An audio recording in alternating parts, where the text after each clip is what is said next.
Navajo Taco, a dish older than the states that claim it, born in the high desert of the Four Corners in San Juan County. San Juan, where the Navajo people, the Diné, folded a hard and tender history into warm, fried bread. This is a plate built from very little, a plate of survival and of home. Some breads must be worked hard. This one asks for the opposite. The secret is a soft hand and a quiet patience. Knead it too much, and the bread turns tough and heavy. Barely touch it, and it puffs into golden pillows, light and hollow and warm. The grandmothers say the dough remembers how it is held, so we hold it gently, and we do not rush. This will make 6 servings. 20 minutes to prepare, 15 minutes to cook, 50 minutes from flour to table. Now, the gathering.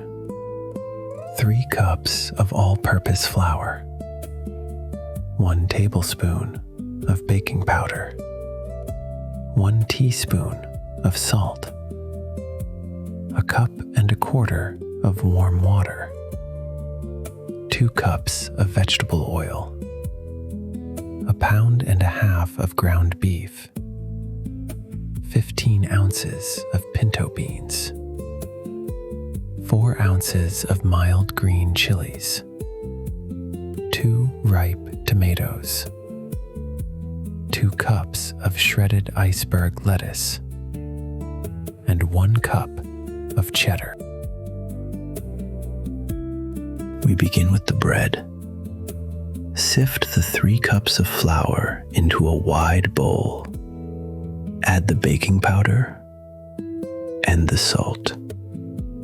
Let them fall through the sieve like soft snow. Now pour in the warm water, 1.25 cups, slowly. Stir with your fingers just until it comes together. A soft, shaggy dough. No more than that. The moment it holds, you stop. Now the dough must rest. Cover the bowl with a soft cloth and leave it for 15 minutes. Do not knead it. Do not press it. This is the hardest part, the doing of nothing. While it rests, the flour drinks the water. The dough softens on its own. Kneading would only make it tough, so we let it be. 15 minutes, and the dough grows tender. That is the secret. While the dough rests, we turn to the filling. Set a heavy skillet over medium-high heat.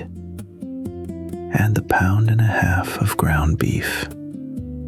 Let it brown slowly for about 8 minutes. Break it apart with a wooden spoon. Listen to it.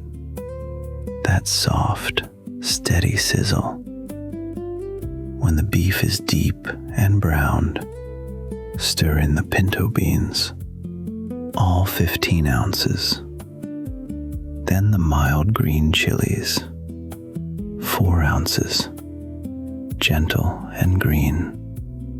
Fold them through. Let everything grow warm together until it steams. The filling is done. Set it aside and keep it warm. Now, the oil. Pour 2 cups of vegetable oil into a heavy skillet.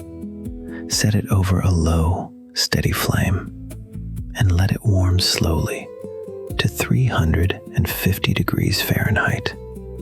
This is the moment that matters most. Too cool, and the bread drinks the oil and turns heavy. Too hot, and it burns before it puffs. So we wait. Watch the surface shimmer, a faint haze rising. Drop in a bead of dough, and if it dances, the oil is ready. Uncover the rested dough. Divide it into 6 equal pieces. Take one in your hands, and with your palms, press it gently outward into a round disc about 7 inches across. No rolling pin. Lay it into the shimmering oil. It sinks, then rises. Fry it for 2 minutes on each side.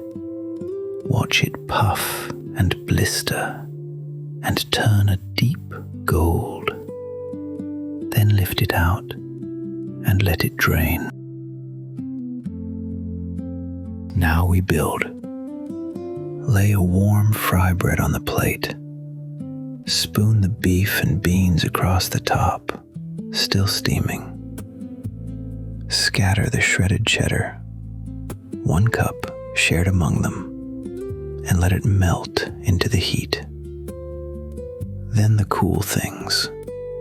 2 cups of crisp iceberg lettuce, 2 ripe tomatoes, diced small. Layer them soft and bright, warm below, cool above. This is the Navajo Taco, whole and ready.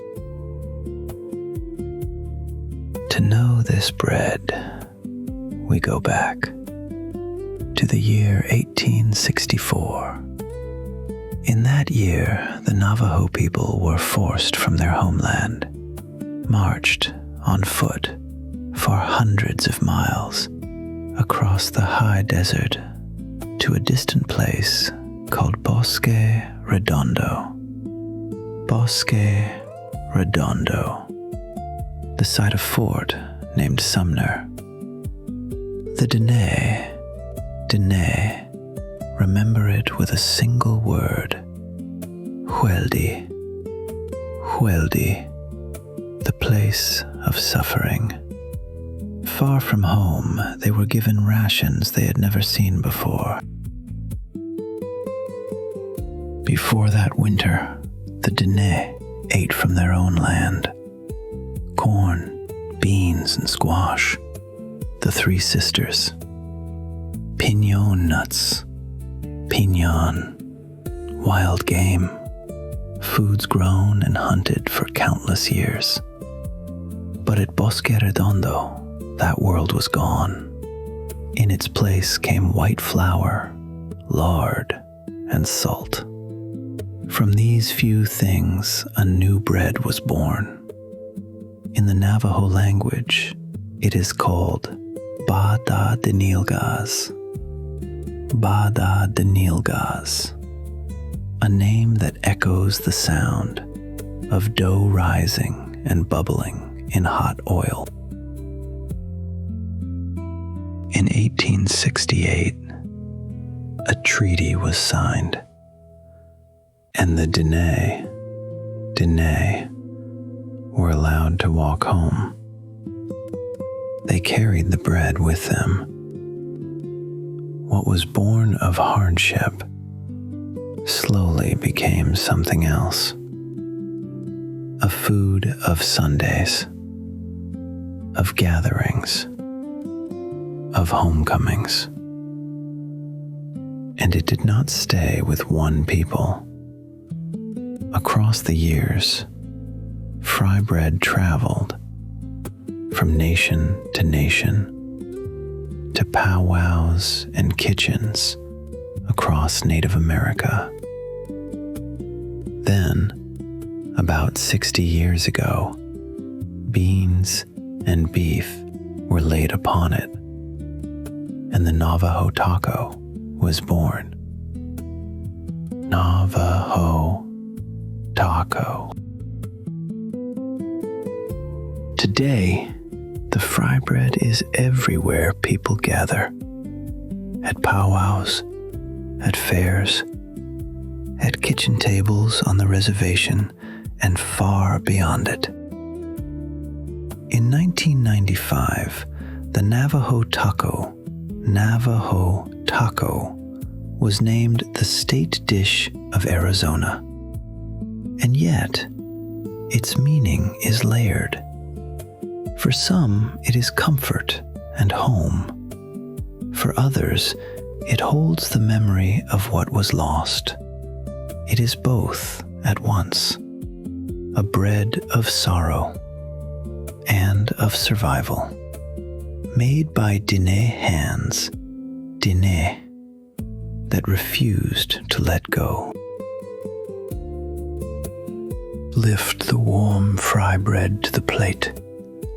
Bad adinilaj, bad adinilaj. Golden, soft and steaming within. The beef, the beans, the cool green chili. The steam rises, and it smells like a gathering, like home. The Navajo Taco, Navajo Taco, is the rarest kind of recipe, one that was born not of plenty, but of loss. They took the little they were given and made it warm, made it theirs. It survives because it was never trying to be impressive. It was only trying to feed the people who loved it. And the table, at last, is set.